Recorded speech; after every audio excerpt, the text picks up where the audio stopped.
In December of 1998, 17-year-old Joseph Albert Oberhansley stormed into his grandmother's home in West Valley City, Utah, to confront his girlfriend, Sabrina Elder. She had just given birth to their son 5 days earlier, but Joseph was in no mood to celebrate. High on substances and without any warning, Joseph pointed a pistol at Sabrina and shot the mother of his baby to death. He then pointed the gun at his own mother and shot twice. As his sister attempted to flee with the baby, he fired a round towards her as well. Finally, he aimed at himself but managed to survive. Joseph was arrested and charged with 1 count of first-degree murder and 2 counts of attempted murder. Bail was set at $1 million, reflecting the severity of the case. But here's the twist. Despite the cold-blooded nature of the crime, the eyewitness is able to take the stand, and plenty of direct evidence, Joseph walked away with a maximum 15-year sentence. And here's the kicker. He was back on the street before his son reached his teens. Years later, Joseph Oberhansley would resurface in a courtroom, tied to new charges in a whole different case. Charges and allegations against me are false. That's why they won't let me talk to you people. What do you say about the death penalty? They're holding back all my mail. I haven't been able to receive What do you say about mail, the death penalty? any phone calls, letters, anything. So for all my family and friends out there, you know why I haven't been able to respond? How do you get the death penalty? Good.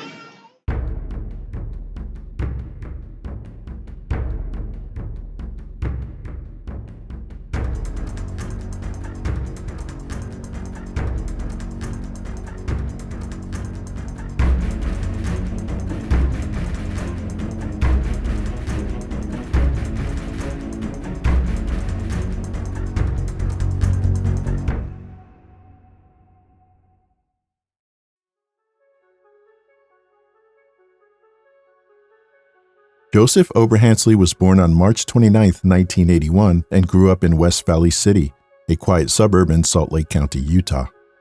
By his own account, his childhood wasn't just good, it was better than most. His family backed this up, remembering him as a kind-hearted boy with no real history of trouble or violence. But in 1997, tragedy struck hard. Within a matter of weeks, Joseph lost both his older brother and his father. Emotionally shattered, he spiraled into substance abuse and developed a short fuse. His schoolwork took a hit as well, and he dropped out of Hunter High School at just 17. Not long after, police records linked him to gang activity. Around the same time, his 16-year-old girlfriend, Sabrina Elder, became pregnant, but their relationship quickly fell apart. Despite their breakup, Sabrina moved into Joseph's grandmother's house for support, living with his grandmother, mother, and 13-year-old sister. Joseph wasn't happy with this arrangement and doubted the baby was even his. Still, on December 4, 1998, Sabrina gave birth to Joseph Oberhansley Jr. But the brief joy of their son's arrival would soon be overshadowed by violence. 5 days later, on December 9th, Joseph showed up at his grandmother's house, glassy-eyed and high on methamphetamine. In a blind rage, Joseph suddenly pulled a gun out of a bag and shot Sabrina 5 times. She was pronounced dead at the scene by the Utah State Medical Examiner. At the time of the shooting, Joseph's mother was holding the baby. After laying him down to tend to Sabrina, she was shot twice in the back and arm. In a desperate bid to escape, Joseph's 13-year-old sister grabbed the baby and tried to flee. Joseph turned and fired a shot at her from close range, but missed. She wasn't the only lucky one. Joseph survived a self-inflicted wound, albeit with a bullet lodged in his frontal lobe. The baby was unharmed and quickly placed in state custody. Joseph and his mother, Brenda Self, were airlifted to a nearby hospital in critical condition. Mrs. Self was released after 2 days, but Joseph remained for 3 weeks. Once discharged, he was arrested and charged with first-degree murder and attempted murder. Held on $1 million bail, the case seemed open and shut. Yet, prosecutors later struck a deal, reducing the charge to manslaughter, a second-degree felony. The maximum sentence? 15 years, with parole eligibility after just 1 year. How did Joseph walk away with such a light sentence, and why was this allowed to happen? Let's dive in.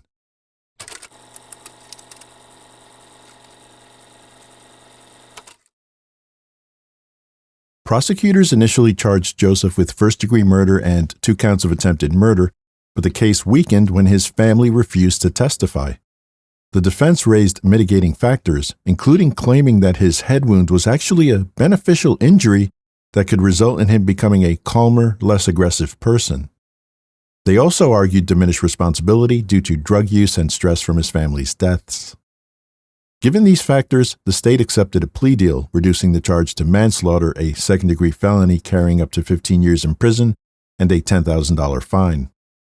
In June 1999, a judge, relying on a psychologist's report, deemed Joseph no longer a danger and lifted his $1 million bail. On July 1, 2004, Joseph attended a parole hearing with both the victim's relatives and his own family present. The audio offers a compelling glimpse into how these hearings unfold. It starts with the parole board recounting the tragic events of December 9, 1998, the day Sabrina Elder was murdered. The shot missed her. She grabbed your 5-day-old son and ran from the room. You then shot yourself in the head. Report indicates a bullet went in your chin and lodged in the front of your brain. When police responded to the scene, they noted that you were alive, semi-responsive. However, Sabrina was dead. Your mother was unconscious but alive. She and you were life-flighted to the hospital. She was treated for a shattered arm and some internal damage to her kidney and liver. You were comatose for a time, but underwent surgery to remove the bullet, or I guess at least some bone fragments. I don't know how much was removed. You were hospitalized for another 2.5, almost 3 weeks. Your new girlfriend at the time, Mandy, said you were furious with Sabrina. Said you'd call her an effing bitch, whore, things like that. You'd talk about how you could kill her. But I would say all that is inaccurate. Mandy, she was never my girlfriend. It was just more of a friend. And also, she gave numerous false reports to the police on other things, situations. I'm sure it's in there. She said the night before this, you said you were going to, quote, shoot the f***ing bitch. You think you said that? I would disagree with that. Next, the board gave Joseph's mother the chance to testify. Even though Joseph had committed violent acts against her, she may have felt conflicted but still wanted to support her son in hopes that he had changed or rehabilitated during his time in prison. Family members often attend these hearings to show support, offer testimony about the defendant's character, or provide insight into their behavior since the crime. You are Brenda Self, the mother of Mr. Oberhansley, correct? Correct. Please go ahead. I just want to, I don't know how to really go about this. I think you got a pretty good idea of how I feel towards this.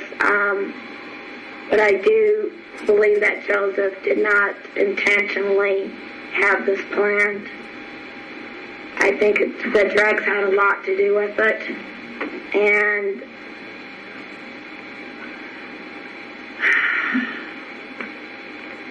I'm here to support him. I know Sabrina to me is alive in spirit. And I believe that Sabrina would forgive Joseph.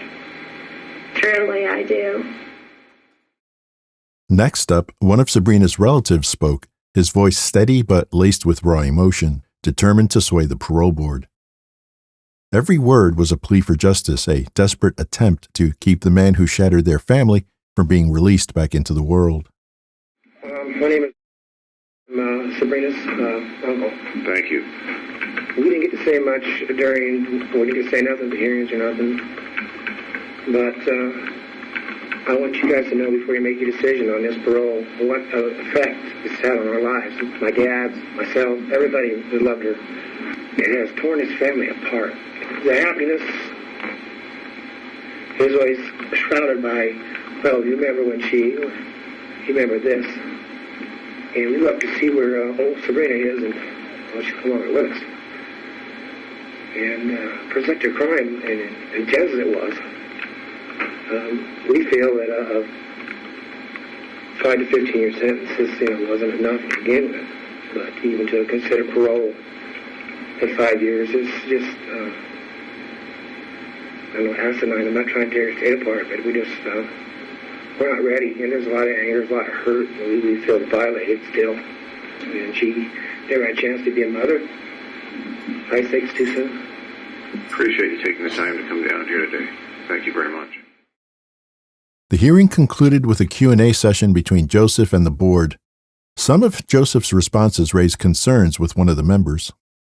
All right, Mr. Oberhansley, you've had a chance to hear the testimony that's just been offered. I'd like to give you a chance to respond however you think is appropriate. I mean, there's no way I would never try to endanger him or risk him, never be a threat to him. I want nothing but the best for him. He's my little boy. And I understand, what I've done or whatever, and that I couldn't be the best father to him or whatever, and I understand that, I accept that. And therefore, if they have adopted him or whatever, I wouldn't try to interfere or nothing whatsoever,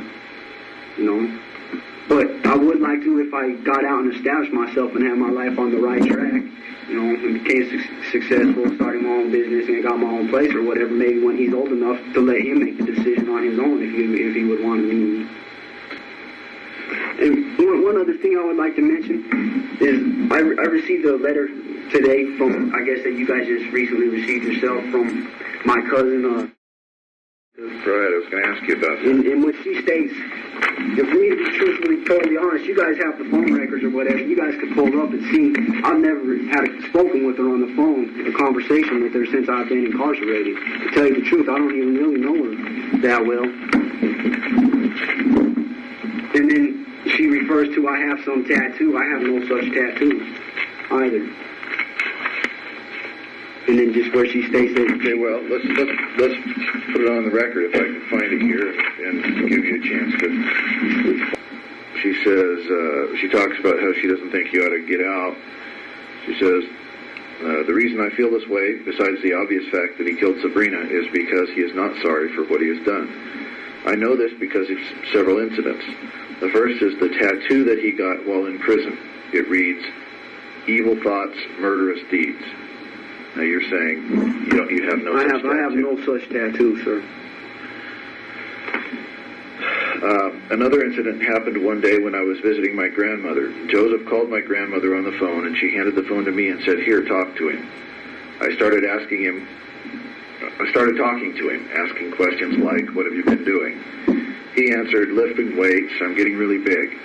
So I said, "Well, what are you going to do with yourself when you get out?" His answer, "I don't know." I then decided it was time to find out if he was sorry. I asked, "Joseph, are you sorry for what you did?" His answer was, "No, I did what I had to do." Did that conversation ever take place? No, sir, it never did. And I believe you guys have the phone records or whatever. If you really wanted to go to pull it up, you're more than welcome to prove what I'm saying is true. Well, I mean, are you saying the phone records would show no? You never had a call to your grandmother? Well, no, I've called my grandmother, but in no such call have I ever spoken to April.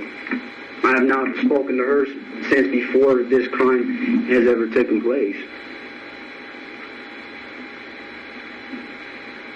And that's the honest truth. Did you ever tell anybody that you had a tattoo that read anything like that? No, I have no such tattoo. The tattoo that I have a tattoo, like my mother was saying, a big portrait of Sabrina that says "in loving memory," and just a few other ones. But I have no such tattoo that states that. Okay.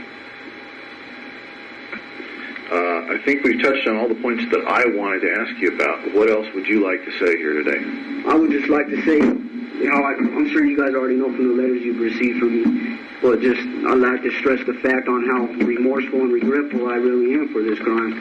Like I said, me being here in prison is punishment, but it doesn't hold a candle to what I feel inside my heart emotionally and that I go through every day. Not one day goes by I do not think of Sabrina. I did really love her. And just, you know what I mean? I ruined I caused a lot of heartache and pain on everybody's life, on her family's lives as well as my own. As you see, everybody that's came forward to make statements or whatever against me has been pretty much my whole family. do have reports from the prison indicating you're a good worker. You've been involved in numerous programs. Yes. Bible study, anger management, victim impact, substance abuse, Alcoholics Anonymous. You've now graduated high school. I graduated high school. I'm enrolled in my first semester of Salt Lake Community College electronics trade program. And all of that's very commendable. No anger problems? No anger problems. I've never had any convictions of any dirty UAs nor fighting write-ups. Which the report that Melina Espinosa-Cole, she did a psychological report on me.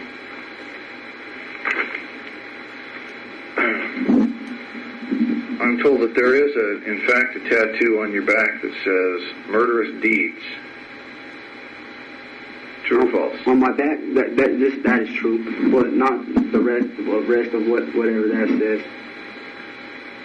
Now, why, when I asked you just a minute ago about the tattoo, you said your answer, if I can recall, was no, I don't have anything like that. Well, and now this evil thoughts, murderous deeds. I don't know. I have no tattoo like that. Okay, I guess, well, we probably differ on what constitutes a similarity, but you've done a lot of good things since you've come in here, Mr. Oberhansley.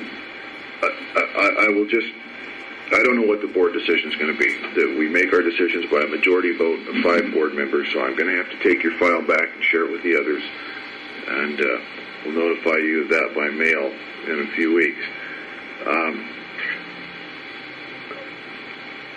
I guess one thing that concerns me, and I don't know how accurate I am in reading this, I mean, I think you're sorry, and yet it's almost as if you're sorry, it's like you'd hit somebody's dog or something. No, sir, in no way am I trying to minimize this crime or nothing. I mean, I am very truly sorry, coming from my heart. The Utah Board of Pardons and Parole set Joseph free on July 10, 2012, after he had served 12 years of a 15-year sentence. He then applied and was approved for what is known as an interstate compact parole agreement that allowed him to relocate to Indiana to live with his mother. It would be up to local authorities in Indiana to report any police interactions to the Utah Parole Board until his 2-year parole term ended.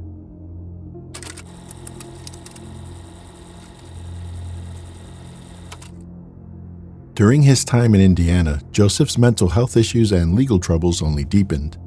He held a job at a car dealership for a while, but by March 2013, just 9 months after arriving in Indiana, things took a darker turn. According to court records, Joseph met a woman at a bar in Jeffersonville and agreed to go home with her, under the impression that they were going to get it on. Instead, a fight broke out and neighbors called police. When officers arrived and knocked on the door, a woman answered, screaming, "He's killing my boyfriend!" It turned out Joseph was being set up to be robbed. He was arrested and charged with strangulation and resisting law enforcement, but was released on a $1,000 bond. In the following months, Joseph faced minor legal issues, including speeding convictions and a charge of driving with a suspended license. Then, in July 2014, he was charged with criminal recklessness involving a deadly weapon and resisting law enforcement again. Following this incident, officers appealed directly to Clark County Chief Deputy Prosecutor Jeremy Mull and urged him to do everything he could to ensure Joseph stayed behind bars.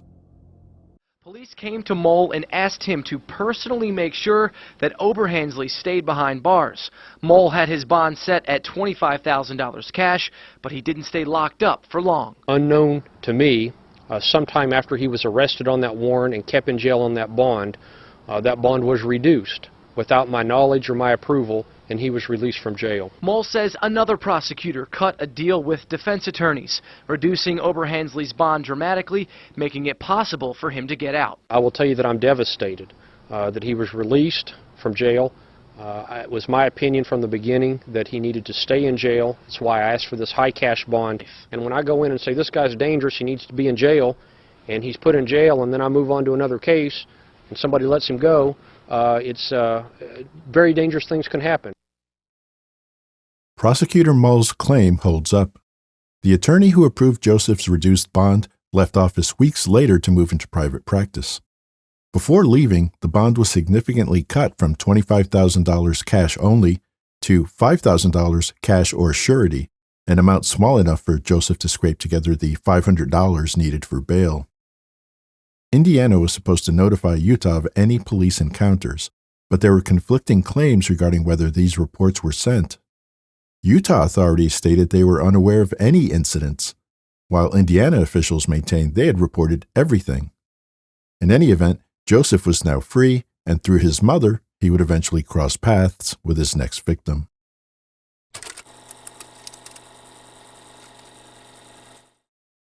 Tammy Jo Blanton was a true Hoosier, an Indiana native born on January 7, 1968. She graduated from Jefferson High School in 1986 and worked in medical billing and coding for a healthcare technology company. It was Joseph Oberhansley's mother who first introduced Tammy Jo to her son, and, according to her, Tammy Jo knew about Joseph's troubled past, even picking him up from prison once.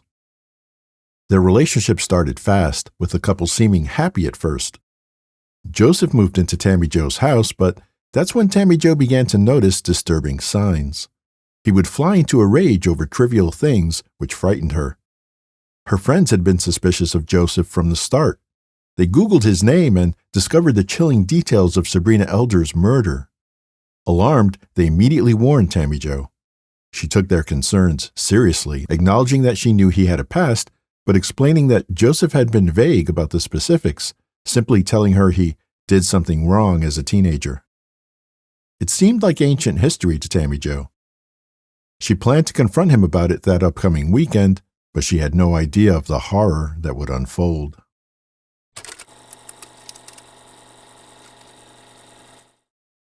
On Monday, September 8, 2014, Tammy Jo revealed to coworkers that Joseph had kept her tied up and assaulted her all weekend, only letting her go when she warned them that her absence would raise suspicions.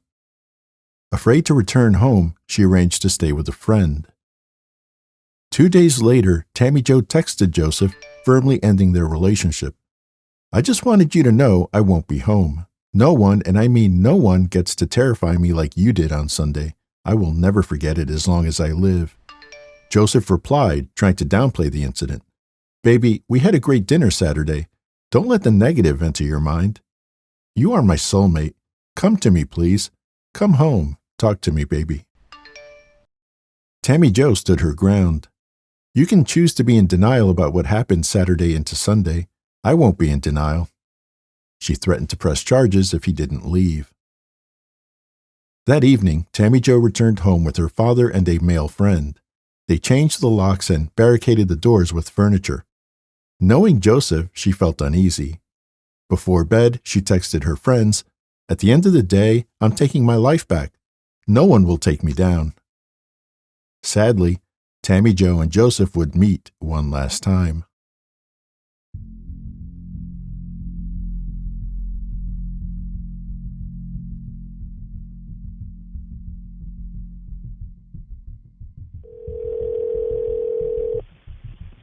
Hi, this is the Police and Fire Department. Did you call 911? On September 11th at 2:52 a.m., Tammy Jo called the Jefferson police from her home to report that Joseph was trying to break in and was refusing to leave. 3 officers arrived and spoke with Tammy Jo and Joseph, who claimed he lived there but that his key was not working. Tammy Jo confirmed she had changed the locks and ended the relationship. The officers then instructed Joseph to leave and to resolve their differences in civil court. He did leave, but not before yelling at officers, "You always take the woman's side." However, concern arose among Tammy Jo's coworkers when she failed to show up for work at 9 a.m. One of them called her cell phone, and a man answered, claiming to be her brother. He said Tammy Jo was at their father's house caring for him. The coworker didn't buy it and contacted the police, who conducted a welfare check. An officer discovered signs of forced entry at the rear door, while 2 others approached Joseph at the front. Joseph claimed Tammy Jo wasn't home and that he had no idea where she was. After detaining him, officers found a bloody folding knife in his back pocket. As officers searched inside the house, they followed a trail of blood leading to the bathroom. There, police discovered Tammy Jo's lifeless body in the bathtub. It appeared that a section of her skull had been removed and a portion of her brain tissue was missing. Officers transported Joseph to the police station for questioning. He initially denied everything, but eventually confessed to breaking in, stabbing Tammy Jo more than 25 times, and eating part of her brain. He later also admitted to consuming her heart and a part of her lung. He was booked into the Clark County Jail and denied bail. In the months that followed, Tammy Jo's mother, somber and heartbroken, spoke out about the devastating loss of her daughter. She was a daughter, she was a sister, she was an aunt, she was a friend. She was loved by many. Contagious laugh she had. She was a happy person. And she tried to help this fool. And this is what happened. Just isn't right that this person, this evil, evil, evil monster, did the things that he did to her. Prosecutors questioned if he might be trying to lay the groundwork for an insanity defense. There's nothing insane about him. He's just evil. Linda Harbin met Oberhansley when he was dating her daughter. She says she knew something was wrong with him, but couldn't pinpoint it. We was just getting close again, and I didn't want to say nothing. She was 47 years old. She'll always be my little girl, but she was grown. You know, what could you say? Harbin wants a say going forward. She says friends and family are united in one thing. Oberhansley should get death. He doesn't deserve to be breathing air right now. Joseph Oberhansley's case took numerous legal twists and turns in the years following his arrest. Shortly after being taken into custody, he revoked his initial confession, attempting to backtrack on his admission of guilt. In a bizarre move, he also claimed that he wasn't Joseph Oberhansley after all. My name is Zeus Brown. I don't know Mr. Oberhansley. Who is Zeus Brown? Me. I'm Zeus Brown. Did you commit these crimes? I love you, Joseph. I'm Zeus Brown.